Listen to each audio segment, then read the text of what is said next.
Good evening everyone, कैसे हो सब?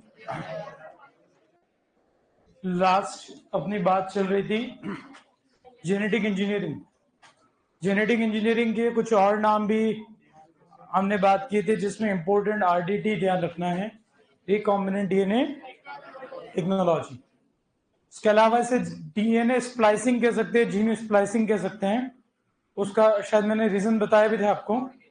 हाँ, क्योंकि जिस तरीके से हम आरएनए में स्प्लाइसिंग करते हैं, वैसा ही कुछ काम यहाँ पर भी हम कुल मिला के 2 डीएनए को जोड़ने का काम यहाँ पर करते हैं। इसलिए आगे बात करते हैं। तो अपन ने डेफिनेशन की बात कर ली थी, स्टेप्स की बात कर ली थी। तो डेफिनेशन तो बड़ी आसान से यही है कि ट्रांसफर ऑफ डिजायर्ड और foreign gene from one organism to another organism is called genetic. और इसीलिए यहाँ पर वर्ड यूज होता है ट्रांसजेनिक, जीन ट्रांसफर, उसी वर्ड से बना ट्रांसजेनिक। यानी कि जेनेटिक इंजीनियरिंग से बनने वाला हर ऑर्गेनिज्म या प्रोडक्ट जो है वो ट्रांसजेनिक कहलाएगा। ट्रांसजेनिक प्लांट, ट्रांसजेनिक एनिमल, जो भी आप बात करोगे, ठीक है। और टिश्यू कल्चर से बनेगा वो सोमा क्लोनल कहलाएगा। क्या कहलाएगा? तो ये अपने को ध्यान रखना है। आगे बात आती है tools of recombinant DNA technology.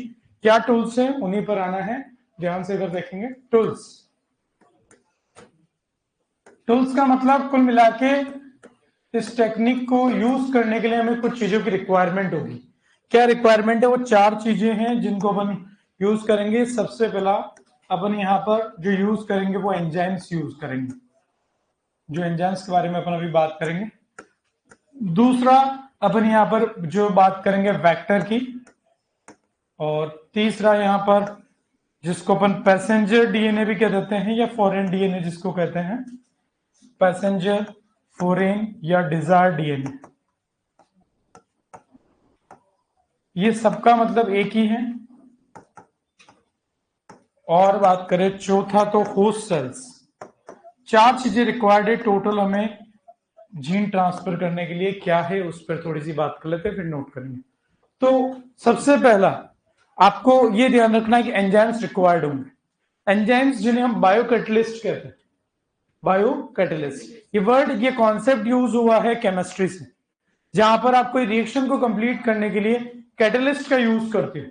वैसे ही हमारे लिविंग ऑर्गेनिजम्स के अंदर जो रिएक्शन कंप्लीट होती है उन्हें बायोकेमिकल रिएक्शंस कहते हैं। बायोलॉजिकल लिविंग के अंदर, इसलिए बायोकेमिकल। और इनमें जो कैटलिस्ट के फॉर्म में यूज होते हैं वो है एंजाइम्स। क्या है?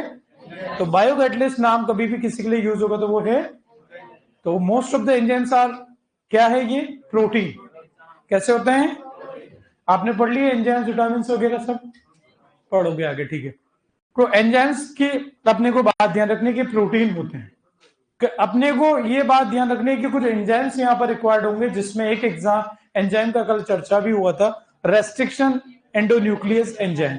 ऐसे और भी हम बात करेंगे, तो इनके बिना हमारा काम पूरा नहीं होगा। दूसरा वेक्टर, कई बार हम वेक्टर लेस जीन ट्रांसफर भी करेंगे, जहां पर बिना वेक्टर के हम एक ऑर्गेनिज्म से दूसरे ऑर्गेनिज्म में जीन ट्रांसफर कर सकते हैं। बहुत सारे मेथड्स उसमें आएंगे जिनको हम बात करेंगे 2-3 लाइन में।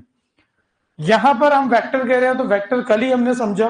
मोस्ट कॉमन जो वेक्टर है वो एग्रोबैक्टीरियम ट्यूमिफेसियंस का टीआई प्लाज्मिड। आगे आज बात करेंगे उसके बारे में भी। तीसरी बात पैसेंजर, फॉरेन और डिजायर डीएनए। आपको सोर्स से कहीं से वो डीएनए तो लाना पड़ेगा, वो जीन तो ढूंढना पड़ेगा जो चाहिए। बीटी कॉटन बनाना है तो पहले तो जीन ढूंढो। क्राई1 ऐसी, क्राई2 ए बी, VIP3 है, तो वो डीएनए, वो जीन के लिए बात बोली। होस्ट सेल किस में ट्रांसफर करें? जो हमारा कॉटन है उस केस में तो कॉटन, बाकी जहां जो होगा। तो ये 4 चीजें टोटली रिक्वायर्ड होगी। एंजाइम्स रिएक्शन को कंप्लीट करने के लिए रिक्वायर्ड होगा। वेक्टर, आपको डीएनए को इधर से उधर ट्रांसफर करना एक ऑर्गेनिज्म से दूसरे में, जिसको करना है वो पैसेंजर डीएनए, जिसमें करना है वो होस्ट सेल। एक बार ये नोट करें।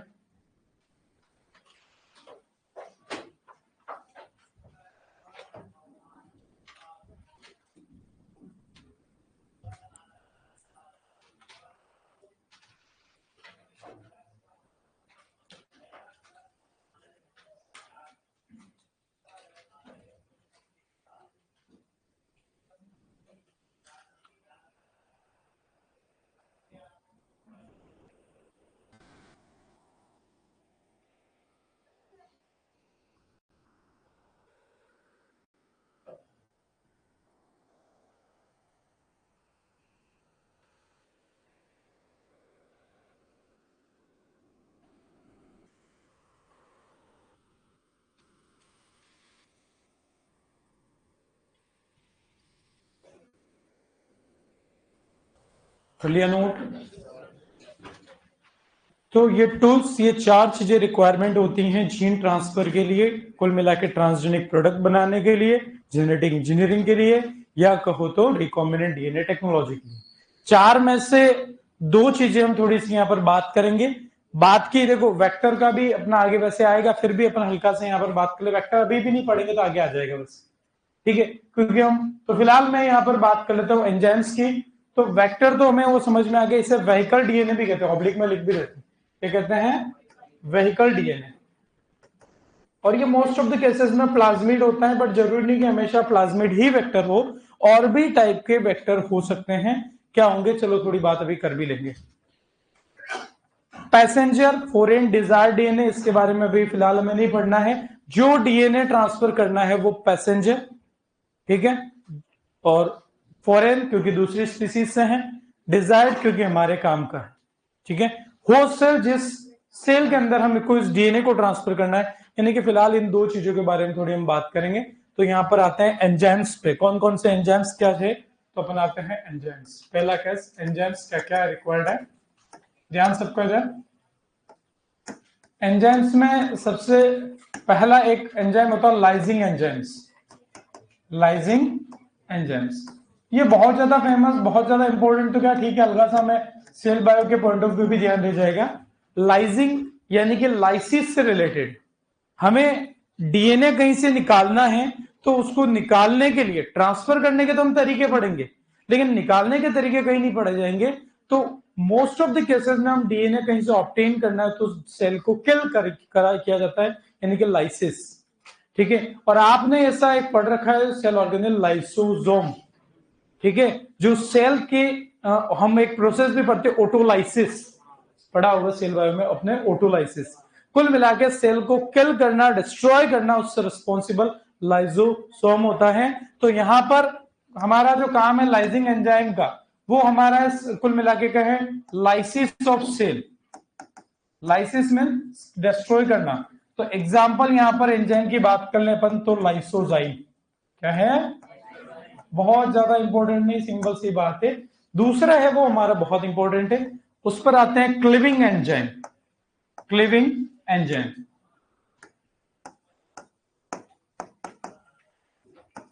क्लीविंग एंजाइम की अगर हम बात करें तो ये वो एंजाइम होते हैं वो डीएनए को कट करने में, डीएनए को सेपरेट करने में इसको यूज करते हैं। तो क्लीविंग एंजाइम हमारा जो सिंपल से डेफिनेशन कहें, enzymes that are use for, या फिर एंजाइम्स यूज फॉर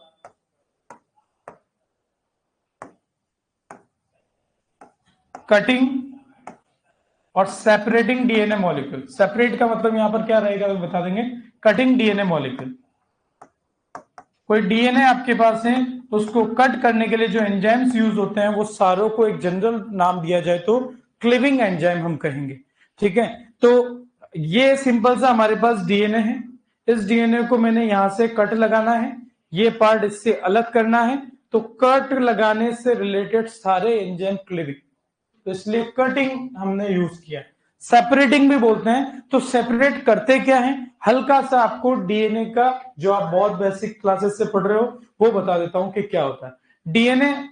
क्योंकि कट कहां पर लगेगा वो हमें थोड़ा सा ध्यान रहे। आपका डीएनए जो होता है बेसिकली डबल स्ट्रैंडेड की हम बात करते हैं, ठीक है। डबल स्ट्रैंडेड है, उसमें 4 तरीके के नाइट्रोजन बेसेस आपको देखने को मिलते हैं, adenine, thymine, cytosine, guanine, purine, pyrimidine, वो सारा अपन आगे डिटेल सब पढ़ेंगे। फिलहाल मुझे ये बताना है, एडेनिन की बॉन्डिंग होती है थाइमिन के साथ with 2 hydrogen bonds, double bond, और साइटोसिन की ग्वानिन के साथ 3 हाइड्रोजन बॉन्ड, ट्रिपल बॉन्ड। कई बार एग्जाम में ये भी क्वेश्चन पूछा जाता है साइटोसिन ग्वानिन के बीच में कितने हाइड्रोजन बॉन्ड्स होते हैं, ठीक है। तो अब आपको ये ध्यान रखना है कि अब डीएनए 3 स्ट्रक्चर से मिलकर बना होता है, बेसिकली कहें पेंटोज शुगर, नाइट्रोजन बेसेस और फॉस्फेट ग्रुप, फॉस्फोरिक एसिड भी जिसको कहते हैं। पेंटोज शुगर डीएनए में डीऑक्सीराइबोज होती है, कौन सी होती है, सब जानते हो। नाइट्रोजन बेसेस मैंने आपको बता दिए। आपको यह ध्यान रखना है कि आरएनए में थाइमीन की जगह पे यूरेसिल आ जाएगा, बाकी तीनों सेम रहते हैं, ठीक है, सब जानते हो। पेंटोज शुगर डीएनए में डीऑक्सीराइबोज, आरएनए में राइबोज, दोनों में फॉस्फेट ग्रुप सेम होता है। 3 चीजें मिलकर आपको एक बेसिकली पता होना चाहिए कि what is the basic unit of nucleic acid. देखो डीएनए आरएनए को जनरल नाम तो दे तो वो न्यूक्लिक एसिड के दो टाइप है, डीएनए और आरएनए न्यूक्लिक एसिड के दो टाइप है। तो डीएनए और आरएनए को भी छोड़ो, हम तो कहेंगे what is the unit of nucleic acid, या nucleic acid is the polymer of, क्या है आंसर? गलती यादों से हो गई, न्यूक्लियोटाइड। क्या है? अब यही गलती आपसे एग्जाम में होती है, तो अब उस चीज को मैं पूरा पढ़ाऊंगा, लेकिन मेरे को थोड़ी सी एक बात यहां पर बताना चाह रहा हूं, देखो फिर भी याद दिला देते हैं कि पेंटोज शुगर, नाइट्रोजन बेस, इन दोनों से मिलकर जो बनता है वो न्यूक्लियोसाइड होता है। और तीसरा कंपोनेंट फॉस्फेटिक ग्रुप और जुड़ जाए तो उसे बोलते हैं न्यूक्लियो। एक न्यूक्लियोटाइड, जैसे इस दीवार में एक यूनिट जो है वो एक ईंट है, वैसे ही हमारा न्यूक्लिक एसिड डीएनए आरएनए बनता है, उसकी जो यूनिट है वो है आपका न्यूक्लियोटाइड। ध्यान रखेंगे, न्यूक्लियोटाइड पढ़ेंगे आगे। अब फिलहाल ये ध्यान रखना है कि ऐसे एक न्यूक्लियोटाइड दूसरा न्यूक्लियोटाइड, अब ये लाइन से जुड़े होंगे तो एक स्ट्रैंड बनेगा, उसके सामने दूसरा स्ट्रैंड होगा। ठीक है, मैं इसको सीढ़ी की तरह मान रहा हूं, एक खंबा, मैं आड़ा समझ रहा हूं उसको हॉरिजॉन्टल, एक खंबा दूसरा खंबा, एक न्यूक्लियोटाइड दूसरा तीसरा चौथा, लाइन से जो जिस बॉन्ड से जुड़े हैं वो हाइड्रोजन सॉरी फॉस्फोडाइस्टर बॉन्ड। कौन सी बॉन्ड? फॉस्फोडाइस्टर, यानी कि आपके क्लीविंग एंजाइम इस बॉन्ड को काटते हैं। जब भी क्लीविंग एंजाइम काम करते हैं वो न्यूक्लियोटाइड्स को सेपरेट करते हैं। ठीक है, तो इसलिए सेपरेटिंग वर्ड भी कहीं आ सकता है कि enzymes use for separating nucleotides, तो भी बात वही है। न्यूक्लियोटाइड को अलग करना मतलब डीएनए को ही अलग कर देना, डीएनए को काटेंगे। अब एक ये दोनों न्यूक्लियोटाइड जुड़े, ये अलग कब होंगे? जब ये बॉन्ड टूटेगा, तो ये बॉन्ड तोड़ने के लिए काम में आता है। ठीक है, अब बात आती है जो एंजाइम जनरल केस है, यहां पर फिर तीन तरीके के हम कह देंगे। पहले कहेंगे अपन यहां पर जिनको कहते हैं एंडोन्यूक्लियस, पहले अपन एक्सोन्यूक्लियस की बात कर लेते हैं। एक्सोन्यूक्लियस एंजाइम, अब नाम में इनका आंसर छुपा हुआ है एक्सोन्यूक्लियस। न्यूक्लियस यानी कि आपका डीएनए या आरएनए, फिलहाल हम डीएनए की बात करें, न्यूक्लिक एसिड उसी से वर्ड बना न्यूक्लियस। एक्सो, ये ऐसे एंजाइम्स हैं जो डीएनए को एंड से, सिरों से, ये आपका डीएनए है तो इसके एंड से काटेंगे। डीएनए के एंड होते हैं 5 प्राइम या 3 प्राइम, हम इसको 5 ऊपर डैश टाइप लगा देते हैं जिसको प्रॉपर्ली बोला जाता है 5 प्राइम और 3 प्राइम। तो डीएनए को एंड से जो एंजाइम काटते हैं वो कहलाएंगे एक्सोन्यूक्लियस। जो एंड्स के अलावा बीच में से कहीं से भी डीएनए को कट करते हैं वो कहलाते हैं एंडोन्यूक्लियस। तो आपको जो ध्यान रखना है यहां पर एक्सोन्यूक्लियस, तो यानी कि ऐसे enzymes that cut DNA from ends, enzyme that cut DNA from ends, जो सिरों से आपके डीएनए को कट करते हैं। और कौन से एंड्स यहां पर? 5 प्राइम या 3 प्राइम, दोनों में से कोई भी एंड हो सकता है। एक बार इतना नोट कर लें।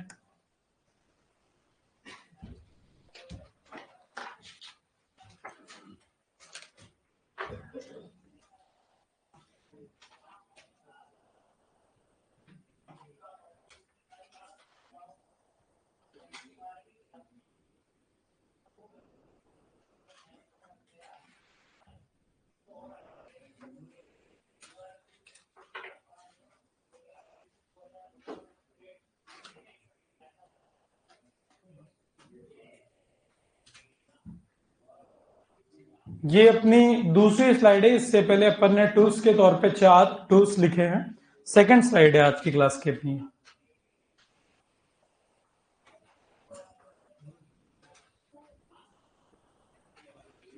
लाइसिस का मीनिंग आप चाहो तो लिख देना किल, किलिंग, डिस्ट्रॉइंग। ये वैसे सेल बायो में लाइसोसोम पढ़ते हो तो वहीं इसका मीनिंग समझ जाते हो आप।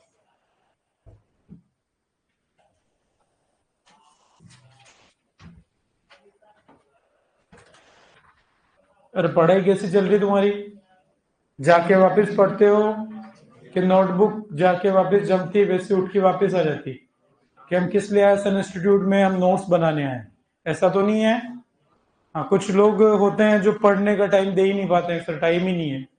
टाइम जो फर्स्ट रैंक लाएगा उस एग्जाम में वो भी उतना ही टाइम लेके बैठेगा। तो रेगुलर पढ़ते रहना, नहीं तो फिर आपके लिए रिवीजन का लोड होता जाएगा।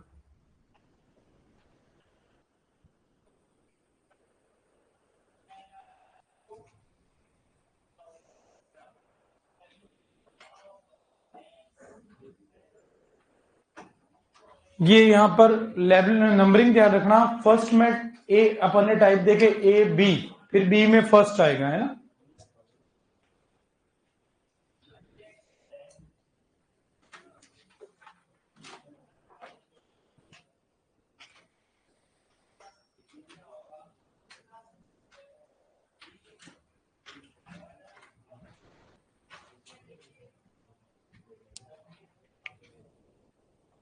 कर लिया नोट सबने?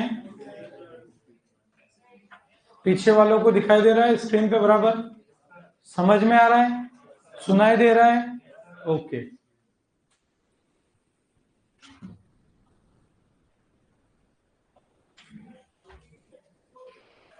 चलो शायद हो गया नोट सबका।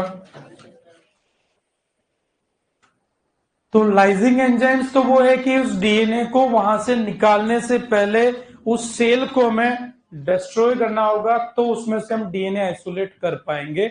यानी कि सबसे पहला एंजाइम जो रिक्वायर्ड होता है आपके डिजायर्ड डीएनए को ऑब्टेन करने का, वो है लाइसोजाइम एंजाइम, जो कि सेल के लाइसिस के लिए रिस्पॉन्सिबल है, सेल को डिस्ट्रॉय करने के लिए। बहुत ज्यादा इंपॉर्टेंट नहीं है, ज्यादा इंपॉर्टेंट क्लिविंग एंजाइम्स है। क्लिविंग का मतलब होता है कट लगाने वाले एंजाइम, जो डीएनए को कट करते हैं। ठीक है, तो पूरा का पूरा डीएनए, फॉर एग्जांपल बेसिल, हमें बीटी कॉटन बनाना था, तो हम बेसिलस थुरेंजिसिस बैक्टीरिया के डीएनए से जीन लाना था। पूरा डीएनए तो हमें नहीं चाहिए, हमें तो हमारा काम का जो डीएनए चाहिए, जितना जीन हमारे लिए इंपॉर्टेंट है, उसी को वहां से कट लगा के उसी को निकाल के लाना था। तो इसलिए हमें डीएनए को कट करना होता है। तो ऐसे एंजाइम्स जो डीएनए मॉलिक्यूल को कट करने में यूज होते हैं, उन्हें क्लिविंग एंजाइम्स हम कहते हैं। ठीक है, क्लिविंग एंजाइम्स बेसिकली तीन टाइप के अपन यहां पर बात करेंगे। पहला एक्सोन्यूक्लियस, ऐसे एंजाइम्स जो डीएनए मॉलिक्यूल को एंड से कट करते हैं, वो कोई सा भी एंड हो सकता है, 5 प्राइम या 3 प्राइम, वो कहलाते हैं एक्सोन्यूक्लियस। एक्सो मतलब बाहर हो गया एक तरीके से, आउट, और न्यूक्लियस मतलब न्यूक्लिक एसिड, यानी कि यहां पर डीएनए को बाहर की तरफ से कट लगाने वाले क्लिविंग एंजाइम। क्लियर है बात? दूसरे पे आते हैं, ध्यान इधर सबका। दूसरा है एंडोन्यूक्लियस एंजाइम। बहुत आसान सा इसकी डेफिनेशन भी, क्योंकि वो पढ़ लिया तब हमारे लिए मुश्किल नहीं रहा। एंडोन्यूक्लियस एंजाइम, नाम पता चल रहा है कि ये कुल मिला के ऐसा कहें कि जो एंड्स के अलावा कहीं से भी डीएनए मॉलिक्यूल को कट कर सके, ऐसे एंजाइम एंडोन्यूक्लियस। यानी कि सिंपल सी डेफिनेशन में यहां पे लिख देता हूं, enzymes that cut DNA molecule, that cut DNA molecule anywhere from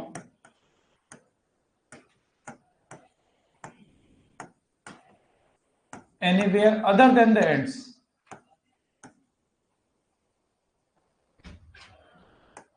ends के अलावा कहीं से भी डीएनए मॉलिक्यूल्स को जो एंजाइम्स कट करें, वो कहलाते हैं एंडोन्यूक्लियस। कोई डाउट इसमें? आसान सा है। तीसरा आते हैं जिसे कहते हैं रेस्ट्रिक्शन एंडोन्यूक्लियस। रेस्ट्रिक्शन एंडोन्यूक्लियस, ऊपर वालों के एग्जाम्पल हमने नहीं लिखे क्योंकि बहुत ज्यादा फेमस वो दोनों नहीं है। जो फेमस है वो ये वाला है, रेस्ट्रिक्शन एंडोन्यूक्लियस। ठीक है, रेस्ट्रिक्शन एंडोन्यूक्लियस एंजाइम जो है, अब बोले सर ये भी तो नाम में एंडोन्यूक्लियस आ रहे हैं, तो यानी कि हाँ, ये पर्टिकुलर साइट से ही कटेंगे। यानी कि कुल मिला के एंजाइम्स जो कट करते हैं DNA molecule at the specific nucleotide sequence, इनको पता है कि मुझे जाके उस जगह पे ही कट लगाना है, डीएनए को हर कहीं कट नहीं लगा सकते हैं। तो जो पर्टिकुलर स्पेसिफिक साइट पे कट लगाते हैं वो, और नाम में ये रेस्ट्रिक्शन, ठीक है, जो हिंदी में कहते हैं प्रतिबंध, जो पर्टिकुलर फिक्स है कि वहीं से कट लगाना है। तो अपन सीधा सा कहें, enzymes that cut, enzymes that cut DNA molecule at specific nucleotide DNA molecule at the specific nucleotide sequence. ये स्पेसिफिक न्यूक्लियोटाइड सीक्वेंस वाली बात ध्यान रखनी पड़ेगी, यहां पर नाम से ही पता चल जाएगा। न्यूक्लियोटाइड की जो स्पेसिफिक सीक्वेंस जो फिक्स है, जहां पर पर्टिकुलर ये एंजाइम कट लगाएगा, ये हर कहीं कट नहीं लगा सकता है। ऐसा एंजाइम्स को डिस्कवर करने वाले साइंटिस्ट हैं स्मिथ, आर्थर एंड नेथेंस 3 है, बहुत ज्यादा फेमस साइंटिस्ट नहीं है, लेकिन अपन यहाँ पर ध्यान रख लेंगे दूसरे के नाम में हल्का सा स्पेलिंग का हो सकता है। उसके अलावा ऐसे एंजाइम्स को हम कहते हैं, ऑलरेडी पता है, मॉलिक्यूलर सीजर। इन्हें क्या कहते हैं? Also known as molecular scissor, जो हमारे को क्वेश्चन में अक्सर देखने को मिल जाता है, कई बार आने की पॉसिबिलिटी रहती है, कोई खास बात नहीं है। लेकिन दूसरी बात, ऐसे कई सारे एंजाइम्स हैं। फर्स्ट रेस्ट्रिक्शन एंडोन्यूक्लियस एंजाइम, कहीं क्वेश्चन आ जाए, कौन सा है? फर्स्ट रेस्ट्रिक्शन एंडोन्यूक्लियस एंजाइम, वो है हिंद सेकंड। क्या नाम है? हिंद सेकंड। और भी हैं, ठीक है, पर फिलहाल फर्स्ट जो है उसकी बात कर रहे हैं। एक और हम कई बार नाम सुनते हैं, एक एग्जांपल और लिख देते हैं, इको R1, इकोलाई से ऑब्टेन किया गया इको आर फर्स्ट बोलते हैं, तो इको कई बार इसको इको आर ही पढ़ देते हैं, आई नहीं, ये फर्स्ट है, इको आर फर्स्ट कहते हैं। ई कोलाई के RY13 स्ट्रेन से इसको ऑब्टेन किया गया। एक बार इसको नोट करें। मॉलिक्यूलर, तो मॉलिक्यूलर सीजर थोड़ी सी स्पेलिंग यहां पर अधूरी है।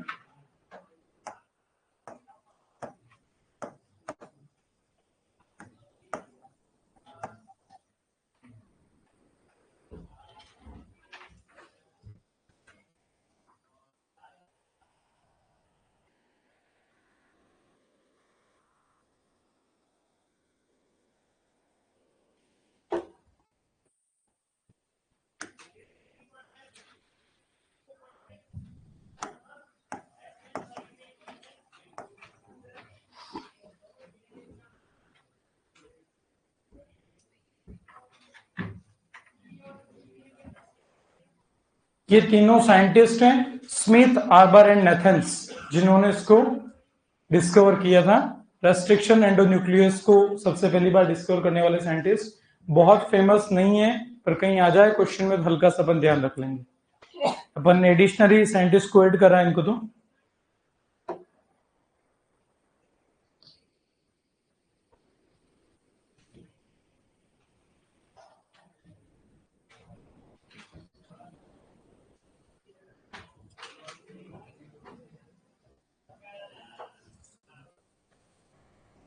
कहीं ये भी अच्छा क्वेश्चन हो सकता है, फर्स्ट रेस्ट्रिक्शन एंडोन्यूक्लियस। तो कई सारे और भी नाम देखा, दो तो मैंने यहाँ पर नाम बता दिए आपको, उसमें से ध्यान रखना, हिंद सेकंड, कुछ जगह इको आर फर्स्ट को भी बोला गया है, लेकिन हिंद सेकंड की डिस्कवरी उससे पहले है, इसलिए उसे ही फर्स्ट रेस्ट्रिक्शन एंडोन्यूक्लियस बोला जाएगा। जूम आउट थोड़ा सा कर देते हैं, बट नीचे का फिर एक बार ऊपर का नोट करेंगे आप।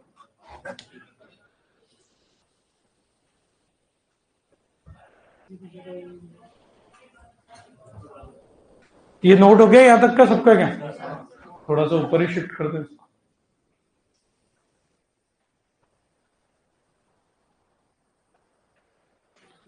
तो कई बार ये भी पूछ ले कि इको आर फर्स्ट जो रेस्ट्रिक्शन एंडोन्यूक्लियस एंजाइम है किससे ऑब्टेन किया गया, नाम नहीं है, इको मींस इकोलाई, बैक्टीरिया से।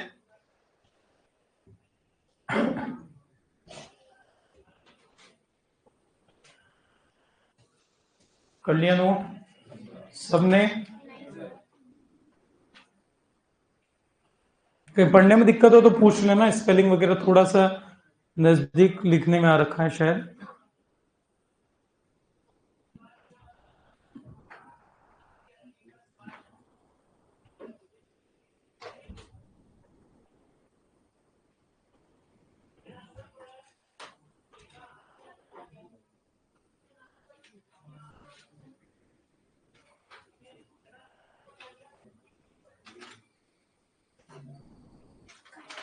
D/BY लिखा मतलब समझ गए, डिस्कवर्ड बाय। कई बार अपन शॉर्ट में लिखते हैं तो बाद में कंफ्यूजन नहीं हो, D/BY मींस डिस्कवर्ड बाय। कई बार ठीक है K/S लिख देते मतलब नोन एज, इसके शॉर्ट में लिखते हैं अपन कई बार।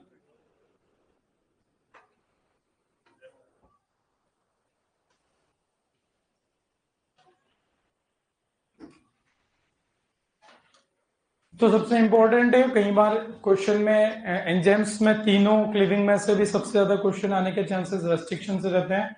बहुत ज्यादा कोई इसके क्वेश्चंस की हम नहीं कर रहे, लेकिन कई बार कभी आया तो इसके डेफिनेशन स्पेसिफिक न्यूक्लियोटाइड सीक्वेंस पे कट लगाने वाले रेस्ट्रिक्शन एंजाइम या कुल मिला के ऐसे क्लीविंग एंजाइम कौन से हैं? Restriction endonuclease. मॉलिक्यूलर सीजर वाली बात थोड़ी इंपॉर्टेंट हो जाती है। मॉलिक्यूलर सीजर जो है इसको बोला गया रेस्ट्रिक्शन एंडोन्यूक्लियस एंजाइम को। डिस्कवरी अपन ने बता दी, फर्स्ट रेस्ट्रिक्शन एंडोन्यूक्लियस भी हमने बता दिया, ठीक है ना, और एक और एग्जांपल भी आपने लिखा दिया, ठीक है। चलो बढ़े आगे, तो ये अपने को ध्यान रखना था। फिर आते हैं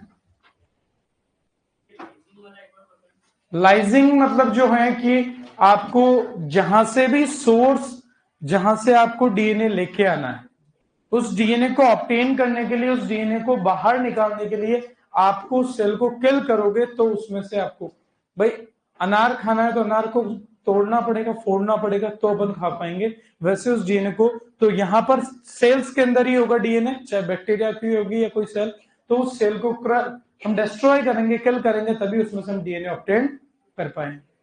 क्लियर बात? चलो आगे आते हैं। दूसरी बात जिसको अपन यहां पर कहेंगे, जो दो एंजाइम हमने बात कर लिए थे, लाइजिंग, क्लीविंग। तीसरे जो है यहाँ पर, जिनको अपन यहाँ पर कहते हैं सिंथेसाइजिंग एंजाइम। बहुत आसान सी चीज है सिंथेसाइजिंग, जो वैसे अपन हल्का से जानते हैं, बस नाम ही बताऊंगा, सिंथेसाइजिंग एंजाइम। अच्छा, डीएनए को सिंथेसाइज करने के लिए मेनली कौन सा एंजाइम आपने सुना होगा? DNA polymerase. कौन सा? आरएनए बनाना है तो आरएनए पॉलीमरेज, डीएनए बनाना है तो डीएनए पॉलीमरेज की हम बात करते हैं। तो डीएनए पॉलीमरेज यानी कि डीएनए सिंथेसिस करने के लिए जो एंजाइम यहां पर काम आ रहे हैं वो सिंथेसाइजिंग। एग्जांपल एक तो हो गया DNA polymerase. DNA polymerase, DNA polymerase जो है ये यूज हो सकता है। और कोई एंजाइम ऐसा जो डीएनए बनाने में यूज हो सकता है, किसी को आइडिया? डीएनए बनाने में कोई एंजाइम जो बना सके? है एक और, वो है अपन जिसको कहेंगे रिवर्स ट्रांसक्रिप्टेज। क्या है? आगे पूरा एक सेंट्रल डोग्मा अपन पढ़ते जेनेटिक्स में, उसको हल्का सा याद दिला रहा हूं, वहां पे काम आएगा। डीएनए, आरएनए, प्रोटीन, एक सीक्वेंस देखो imaginary, DNA, RNA, protein. DNA से डीएनए बनना, डीएनए से डीएनए बनना रेप्लिकेशन, क्या कहलाता है? डीएनए से आरएनए बनना ट्रांसक्रिप्शन, आरएनए से प्रोटीन बनना ट्रांसलेशन। ये बात क्लियर है? ठीक है। अब आपके डीएनए से डीएनए बनेगा, डीएनए पॉलीमरेज एंजाइम मेनली काम आएगा। डीएनए से आरएनए बनेगा, आरएनए पॉलीमरेज एंजाइम काम में आएगा, और ट्रांसलेशन में आगे पूरी बात आएगी। फिलहाल अब यहां पर डीएनए से डीएनए बनाना तो हम जानते हैं। अब उल्टा भी होता है, जिसे टिमिनिज्म भी कहते हैं, क्योंकि टिमिन साइंटिस्ट ने और इसको डिस्कवर किया था। आरएनए से डीएनए का फॉर्मेशन होता है, तो ये प्रोसेस, इसको बोलते हैं रिवर्स ट्रांसक्रिप्शन। तो एंजाइम रिवर्स ट्रांसक्रिप्टेज, यानी कि दूसरा एंजाइम जो काम आएगा वो है। और रिवर्स ट्रांसक्रिप्टेज एंजाइम से जो डीएनए बनेगा, उस डीएनए का नाम क्या होता है? सी डीएनए। Very good. क्या होगा? सी डीएनए। सी डीएनए का मतलब कॉम्प्लीमेंट्री डीएनए। क्या बोलेंगे? भाई ये तो डीएनए नॉर्मल चल ही रहा था, आपने डीएनए से आरएनए बनाया। अब आरएनए के सीक्वेंस के अकॉर्डिंग हम डीएनए बना रहे हैं, जिसमें जहां जहां आरएनए में यूरेसिल था, उसके प्लेस पे अपन यहां पर थाइमिन यूज कर लेंगे, तो ये इसका कॉम्प्लीमेंट्री बना है। तो ऐसा डीएनए जो आरएनए से बनता है, रिवर्स ट्रांसक्रिप्शन से बनता है, वो डीएनए सी डीएनए कहलाता है, कॉम्प्लीमेंट्री डीएनए कहलाता है। ठीक है, ये तो हो गए सिंथेसाइजिंग एंजाइम। चौथे हैं लाइगेज एंजाइम। ठीक है, ठीक है। तो लाइगेज एंजाइम तो बड़े आसान से हैं। हमारे मेन जो एंजाइम, दो इंपॉर्टेंट पूरी जेनेटिक्स या डीएनए में जो सबसे ज्यादा काम आते हैं, डीएनए को कट जब भी करना हो सबसे ज्यादा काम आता है रेस्ट्रिक्शन एंडोन्यूक्लियस, जब भी डीएनए को जोड़ना हो गोंद की तरह, लाइगेज। तो यहां पर एग्जांपल डीएनए लाइगेज, नोट कर लो इतना।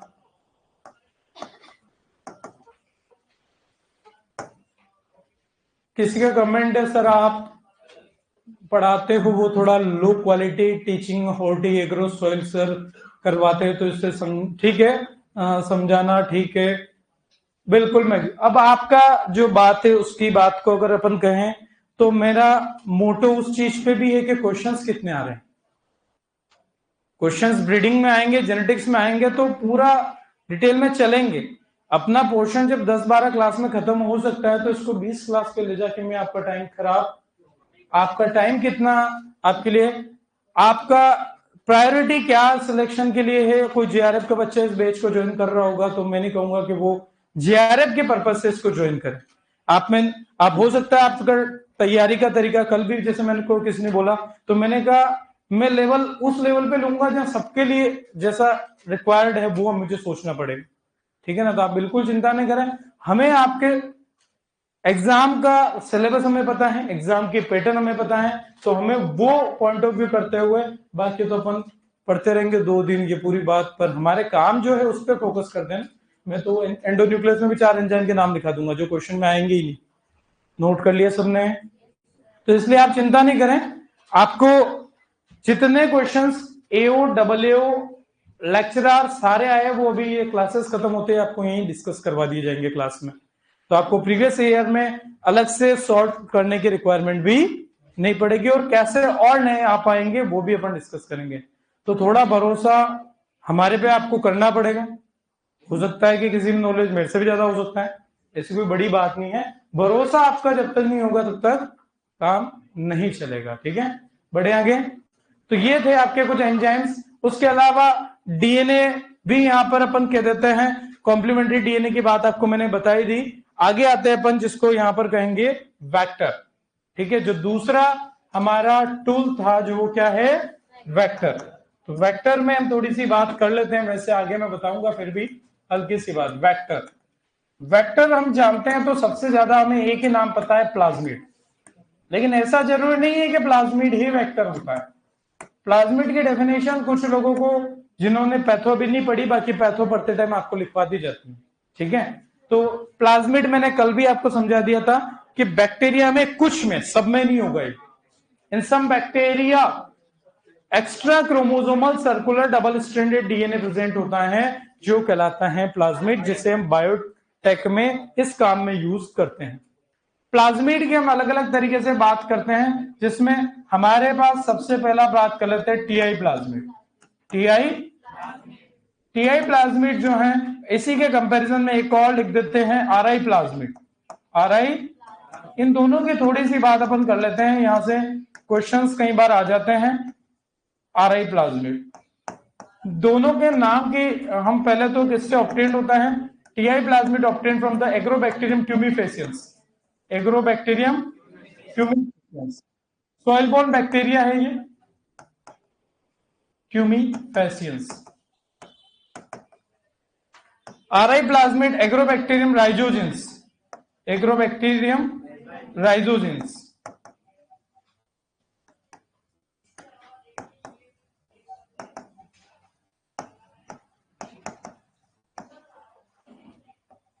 ठीक है, तो ये अपने को ध्यान रखना होगा। अब टीआई प्लाज्मिड में टीआई का जो मतलब है वो है ट्यूमर इंड्यूसिंग। क्या है, ट्यूमर इंड्यूसिंग। ट्यूमर कहां अपन सुनते हैं अक्सर, कैंसर में, ठीक है। और आरआई है रूट इंड्यूसिंग। क्या है, तो ये हमें ध्यान रखना है किससे रिलेटेड है। ये आपका एक अच्छा सा क्वेश्चन यहां पर आ जाता है कि जो ये टीआई प्लाज्मिड है related to the crown gall formation. Crown gall formation आपको ध्यान रखना है क्या है, कुल मिला के गांठ बनना क्रूसीफर्स में, मैंने आपको ये पैथोलॉजी में बताया भी था, ठीक है। और रूट इंड्यूसन की हम बात करें तो कुल मिला के रूट फॉर्मेशन से रिलेटेड जो आपका ये प्लाज्मिड है, जो नॉर्मली बैक्टीरिया में होगा तो ये काम करेगा। हमारे को इसको डायरेक्टली यूज करना है कहां पर, जीन ट्रांसफर के लिए इस प्लाज्मिड को बाहर निकालते हो। सबसे ज्यादा जो यूज होता है एग्रोबैक्टीरियम का, TI plasmid most commonly use plasmid है आपका बायोटेक के अंदर। इसे हम टीआई प्लाज्मिड है या कुल मिला के इस बैक्टीरिया को ही हम कह देते हैं नेचर्स जेनेटिक इंजीनियर। क्या कहते हैं, नेचर्स जेनेटिक इंजीनियर, क्योंकि इस बैक्टीरिया में का जो ये प्लाज्मिड है वो जेनेटिक इंजीनियरिंग का काम बहुत ही अच्छे से कर लेता है। नेचर्स जेनेटिक इंजीनियर के नाम से किस बैक्टीरिया को जानते हैं, तो वो हम ध्यान रखेंगे एग्रोबैक्टीरियम ट्यूमिफेसियंस। एक बार इतना नोट करें।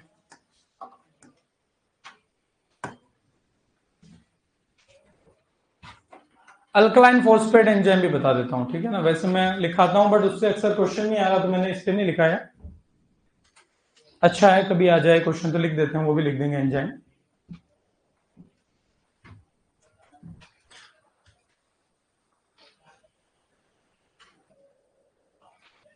लाइजिंग प्रोसेस के लिए बोला गया है, जो सेल को किल करने में, क्रैश करने में जो एंजाइम काम आ रहे हैं वो लाइजिंग एंजाइम।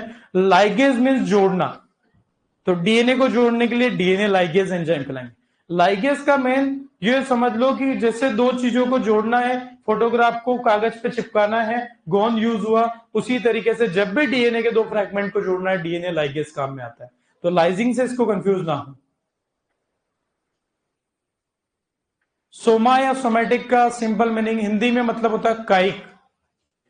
दो cells that form the body और स्ट्रक्चर या कुल मिला के उसकी मॉर्फोलॉजी उस प्लांट का जो बनाता है उसे कहते हैं अपन सोमेटिक सेल्स, अपन नॉर्मली कह देते हैं। एग्रोबैक्टीरियम ट्यूमी फेसियंस, फेसियंस, हाँ आई और ये दोनों मिक्स, फेसियंस, इसके ऊपर ये डॉट गलती से लगा हुआ, फेसियंस।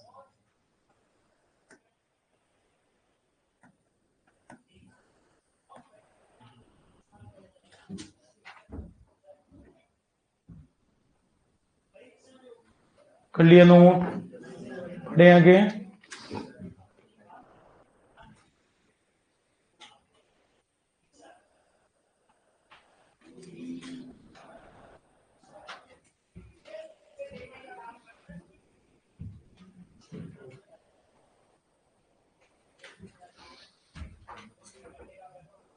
बिल्कुल समझा देंगे एक बार और, आप इसको नोट कर लें फिर आगे बढ़ते हैं। समझा देंगे एक बार और, क्योंकि प्लाज्मिड वाली बात थोड़ी सी इंपॉर्टेंट भी है अपने लिए, वेक्टर वाली।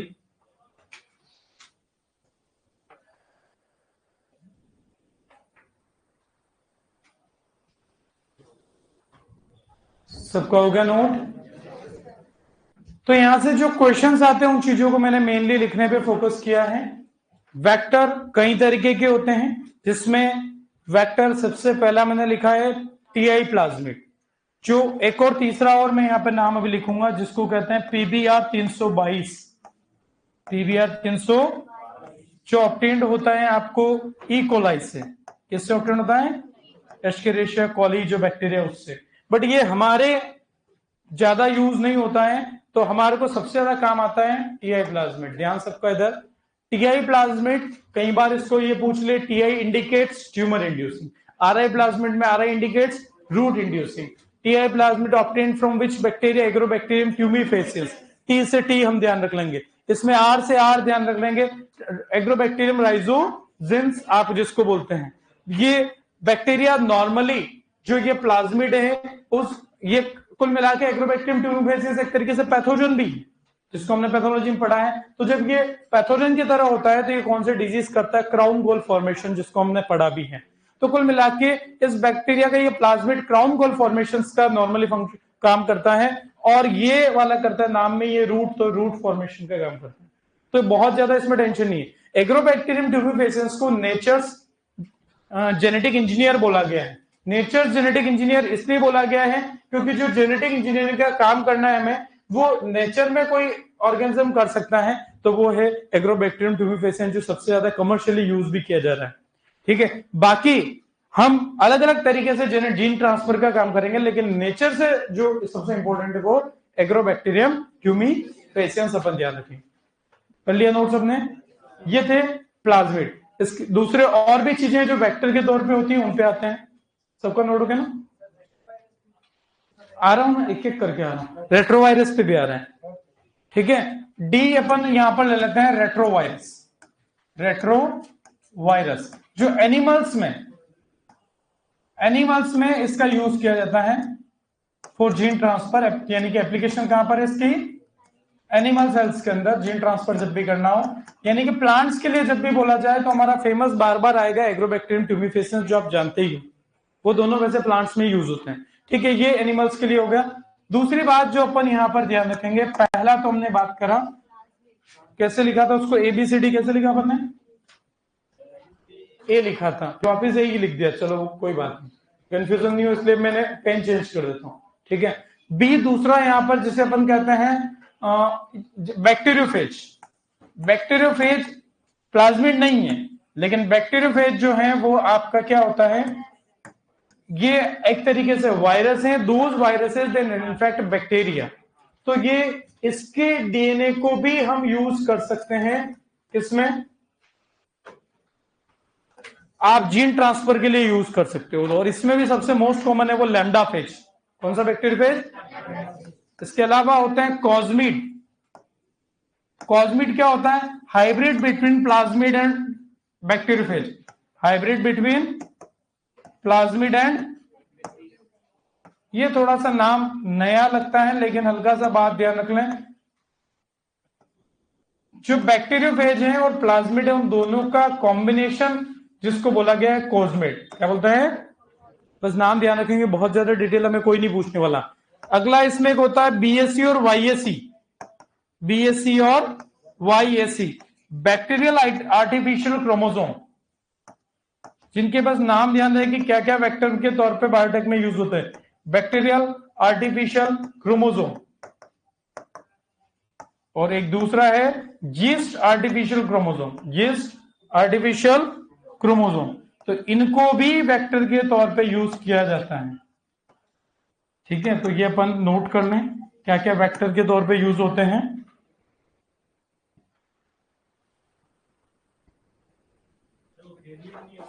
कौन सा? बैक्टीरियोफेज और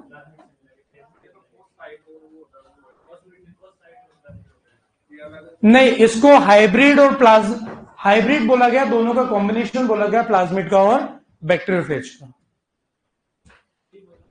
एक मिनट सर आए, सुनो जी सर, अब mic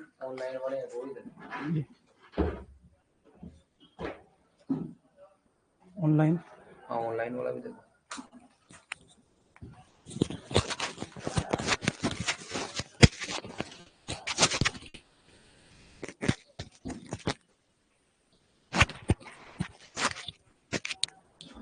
good evening everyone. Online वाले बच्चे बताएंगे बेटा क्या आवाज आ रही है आपके पास? इतना बता दो, ऑनलाइन वाले क्या सुन पा रहे हैं? मार कर देना सर। ऑनलाइन वाले बच्चे सुन पा रहे हैं क्या? यस नो बोलो देखें। Yes sir. ये बेस है डब्ल्यू इंग्लिश प्लस, कुछ बच्चे हो सकता है पीजी भी कर रहे हो, या कोई एओ की फर्स्ट ग्रेड वाला कोई बच्चा हो सकता है। तो अब मैं आपको एक सूचना देने आया हूँ। वैसे आपके पास सूचना होगी, अपने प्रोग्राम कब है? कितनी तारीख को है? हाँ, 29 को। ऑनलाइन वाले बच्चे भी सुन लें, 29 को प्रोग्राम है जिसके अंदर कृषि पर्यवेक्षक जेड में जो चयनित बच्चे हैं, विशेष तौर पे केवल 3 यूनिवर्सिटी के बच्चे आएंगे, IRI न्यू दिल्ली, BHU और RC उदयपुर। इन 3 में तगड़ी पकड़ है। IRI और उसके हब में मिला के अराउंड 50 बच्चे हैं, BHU में 50 बच्चे से ऊपर हैं, और RC उदयपुर में 82 बच्चे हैं। ये आज तक के नहीं है, केवल 2024 के हैं। तो ये बच्चे तो आएंगे, इतना का सम्मान कर पाएंगे। इसके अलावा जितने भी बच्चे सुपरवाइजर बने हैं, हालांकि उनको छुट्टियां नहीं मिल रही है, दूर दूर के बच्चे नहीं आ पाएंगे, जितने आ पाएंगे उन सुपरवाइजर का, इनका तो सम्मान समारोह प्लस मोटिवेशनल सेशन रखा है, जिसके अंदर आपके अपने इंस्टीट्यूट के स्टाफ मेंबर श्रीमान प्रहलाद नारायण जी शर्मा, आपने कोई इंटरव्यू देखा होगा, वो अपने स्टाफ मेंबर ही रहे। अभी 8% IAS है, और उड़ीसा कटक उनकी पोस्टिंग है। मेरे सीनियर ही है। अच्छा, आपके सीनियर है, आप जानते हो? अकोला से।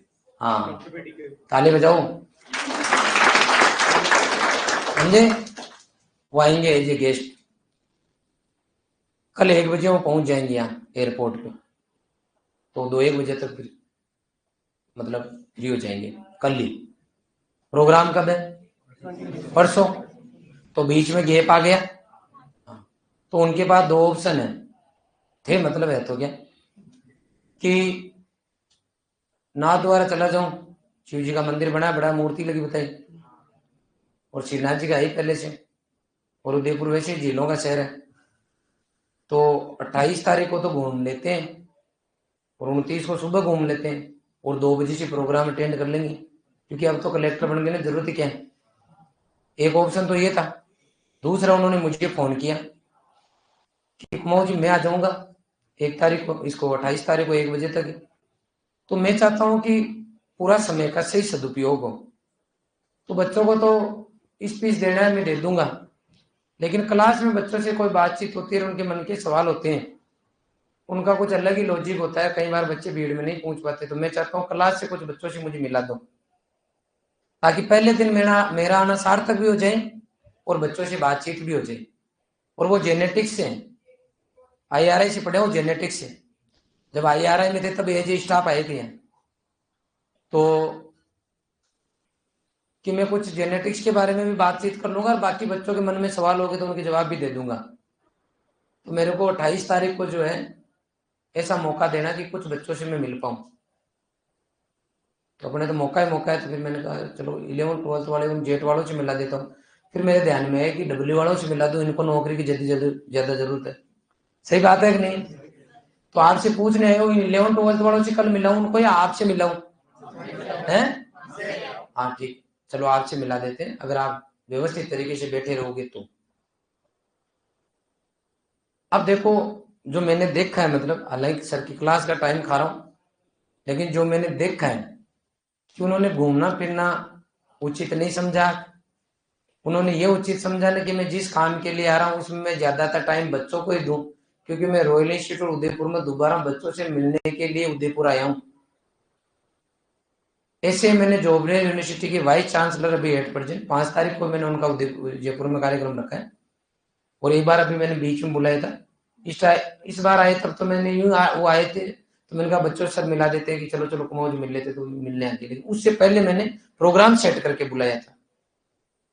तो प्रोग्राम था दिन में 3 बजे से, और वो एयरपोर्ट पे आ गए थे सुबह जल्दी 9 1 बजे, 10 बजे होटल में आ गए। 9 से 10 के बीच में वो अपने डेली रूटीन के काम काज कर करा के नाश्ता करके तैयार हो गए, और उनको घुटन हो रही कि कुमाऊं जी बच्चों से मिलाओ। उनके साथ मेरा एक बच्चा पुराना, वो साथ में था उनके, वो आगे से आया था, हनुमान नाम उसका, तो वो साथ में आया था। तो हनुमान से बार बार फोन कराया कि कुमाऊं जी को ये बोलो कि कुछ बच्चे तो कहीं पकड़ के इकट्ठे मिल जाए तो मैं समझा दूं, ताकि मेरा आना सार्थक हो जाए, नहीं तो 3 और ये 10 बजे के बीच में क्या करूं, टाइम खराब हो रहा है। तो मैंने उनको कहा कि उदयपुर में आए तो गुरु जी को थोड़ा घुमा लाओ। अरे कि घूमने थोड़े है, घूमने का तो प्रोग्राम अलग बनता है,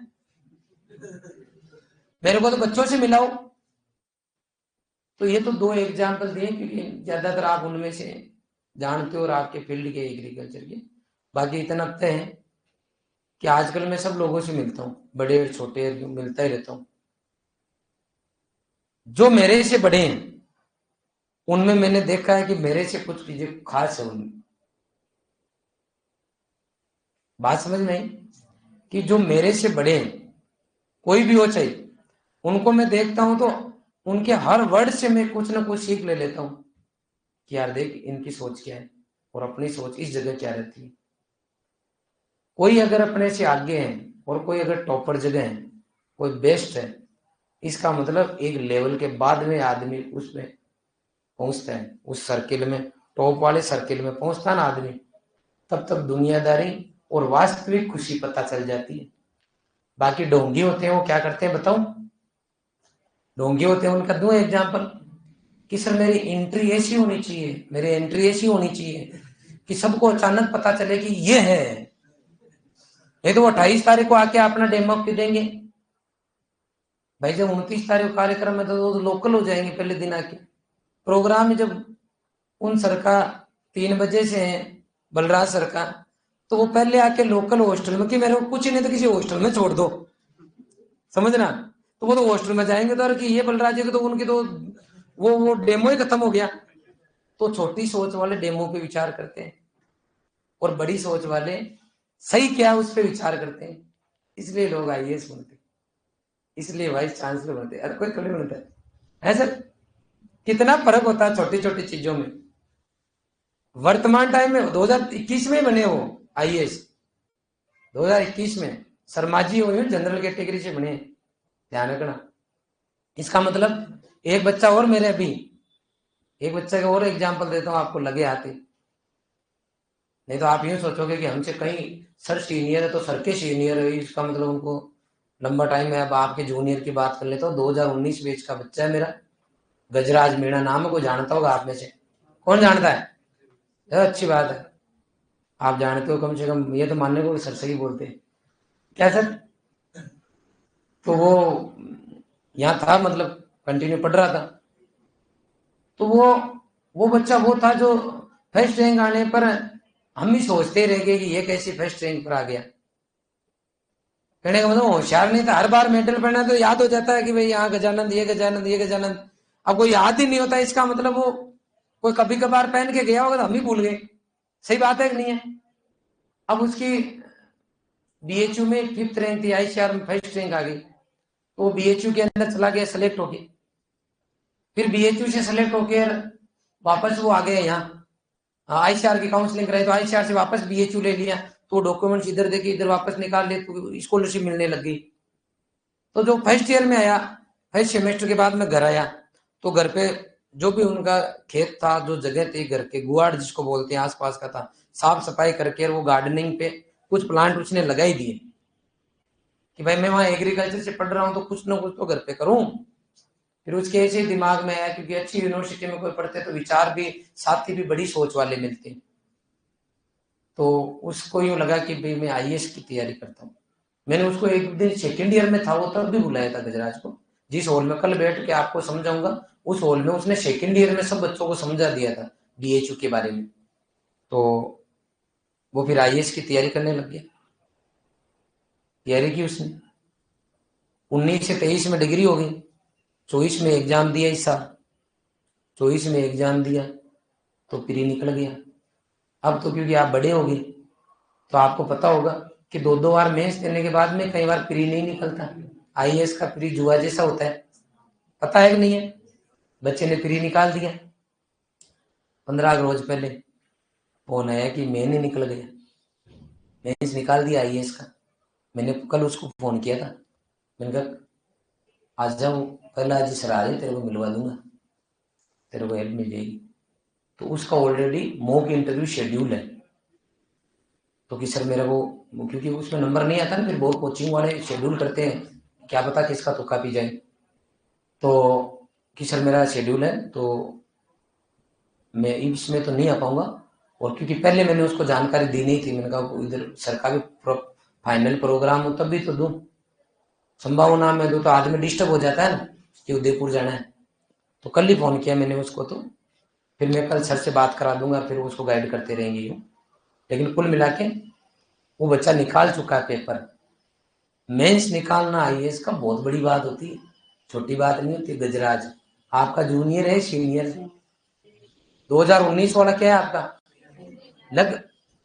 लगभग 1-2 साल का फर्क होगा, या साथ ही होगा या फिर जूनियर होगा, कोई बहुत ज्यादा फर्क नहीं है, लेकिन निकाला ना उसने। अब उससे मैंने पूछा जब जेट का वो इंटरव्यू पड़ा, कभी आप भी देख लेना, क्या पता उस इंटरव्यू में तो मैंने वो बात इंक्लूड की कि नहीं की।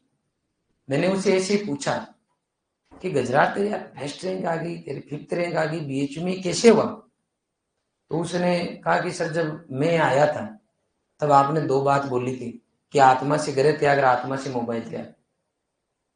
तो मैं घर तब गया जब छुट्टी दी थी आपने, तो उसने बताया मुझे कि उस दिन एक टाइम गया था मैं, बाकी घर नहीं गया। और मोबाइल त्याग में कि सोशल मीडिया का मैं आदि था, फेसबुक चलती थी उस जमाने में, जिसको आप रिप्लेस करके आज के तारीख में इंस्टा देख सकते हो। जैसे इंस्टा बिना देखे बिना शांति नहीं मिलती, उस टाइम फेसबुक बिना देखे बिना नहीं मिलती थी। ये 2020 से पहले की बातें हैं, समझ गए? लेकिन कि सर आपकी मैंने बात सुनते, मैंने मेरे फोन तो सब बच्चों के पास थे ही, तो मैं जैसे बाहर निकला काउंसलिंग सुन के, तो उस फेसबुक वाले अकाउंट को जो है अनइंस्टॉल किया, लॉग आउट हो गया, और वापस मैंने पहली मेरी पोस्ट जब मेरा बीएचयू में सिलेक्शन हुआ, आईसीआर में सिलेक्शन हुआ, उसकी डाली। इसका मतलब वही बच्चे आगे पढ़ लिख के कामयाब होते हैं जो माँ बाप के बाद में गुरुओं की बात को सीरियसली लेते हैं। इसके अलावा नहीं होते।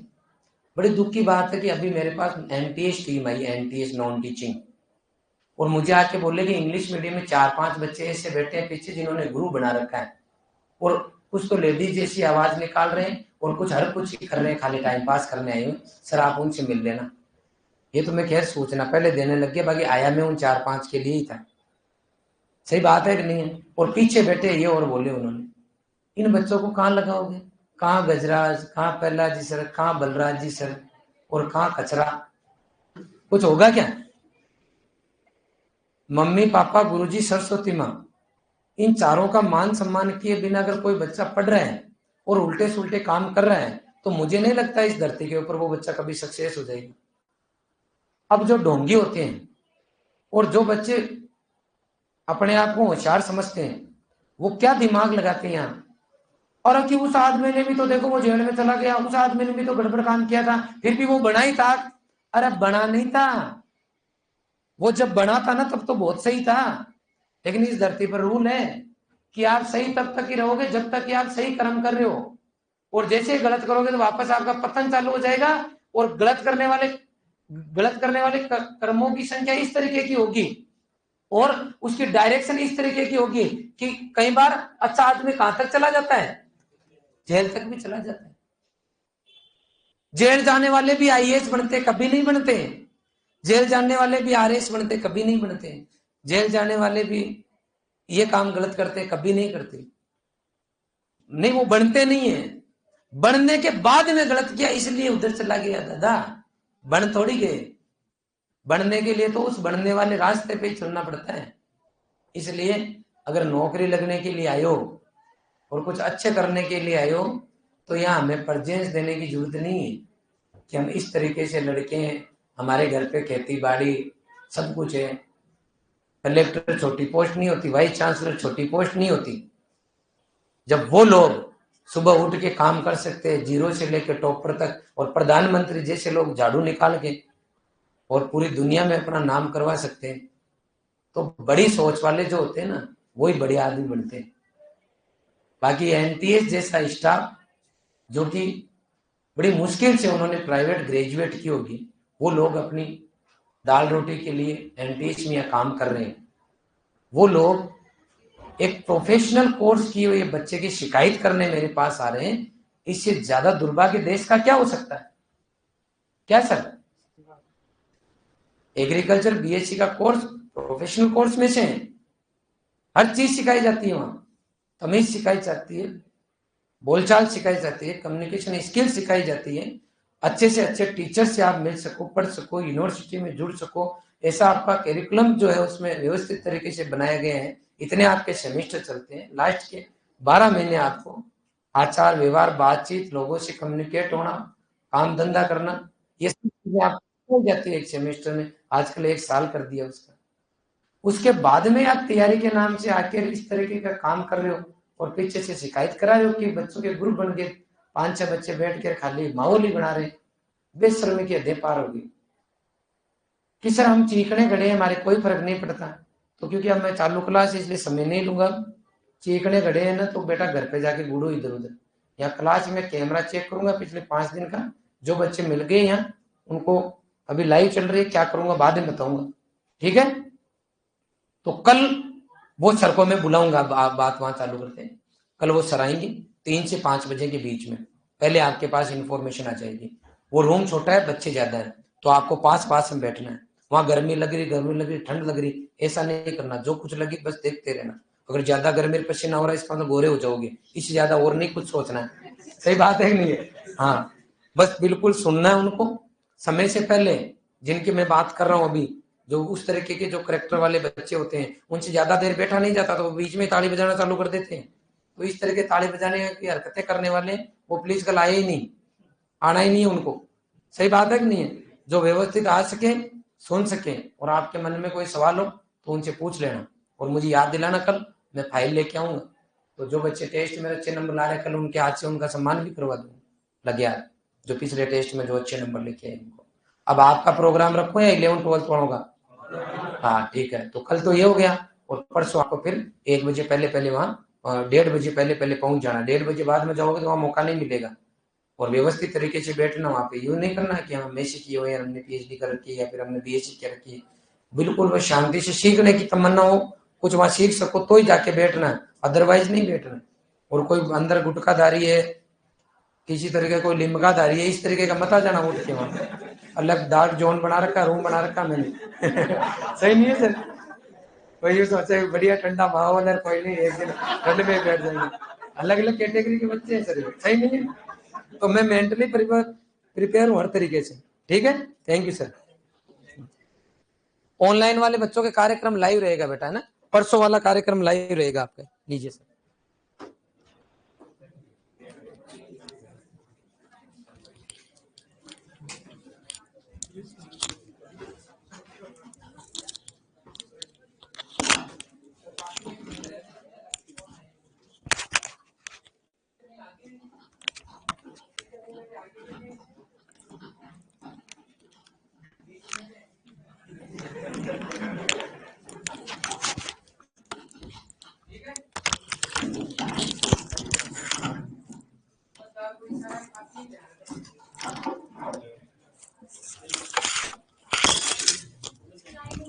हाँ, आपका टाइम हो चुका है, लेकिन एक जो अपन ने लास्ट स्लाइड लिखी है वो आप नोट कर ले, उसके बाद अपन नेक्स्ट क्लास से कंटिन्यू कर लेंगे, ठीक है ना। और आपका जो डाउट है वो भी कर लेंगे।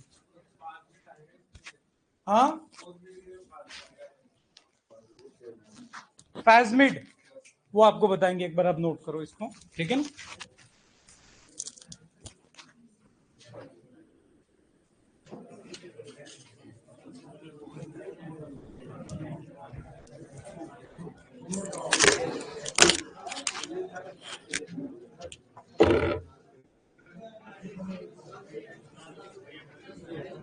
हाँ, जिनका नोट हो गया वो जा सकते,